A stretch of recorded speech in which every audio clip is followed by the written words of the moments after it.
અમદાવાદ શહેરના નારોલમાં મકાન માલિકે ઘર ખાલી કરાવ્યું હોવાની કહીને દંપતી મિત્રના ઘરે એક રાત રોકાવા આવ્યું હતું. દરમિયાન દંપતી વચ્ચેના ઝઘડામાં પતિએ પત્નીને પાવડાના ફટકા મારી મોતને ઘાટ ઉતારી બાદ આરોપી પતિ 2 કલાક સુધી લાશ પાસે બેસીને વિડીયોગ્રાફી અને ફોટોગ્રાફી કરી હતી.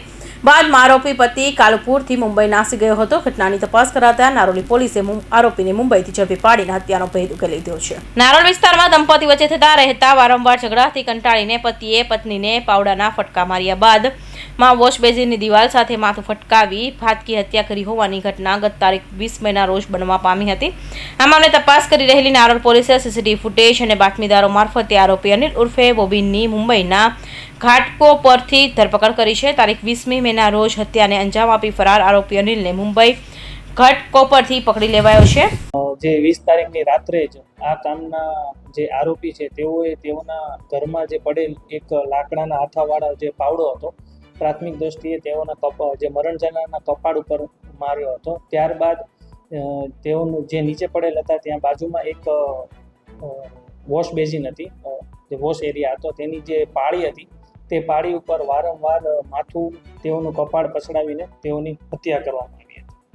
પ્રાથમિક દ્રષ્ટિએ કોઈ સાયકો પ્રકૃતિ નથી લાગી આવતી, પરંતુ તેઓને શું કરવું તે સમજણ પડી ન હતી અને તેઓ બની શકે કે નશાના હાલતમાં હોય, જેથી તેઓએ વિડીયો ઉતારીને પોતાની પાસે રાખેલ અને 2 કલાક સુધી તેઓને ખબર ન રહી. પછી ત્યારબાદ તેઓને થયું કે મારે અહીંથી ભાગી જવું પડે. તે અનુસંધાને તાત્કાલિક તેઓ ટ્રેનના માધ્યમથી મુંબઈ જતા રહેલા હતા અને ગણતરીના કલાકોમાં જ નારોલ પોલીસની ટીમે મુંબઈ ખાતેથી જ તેની ધરપકડ કરી.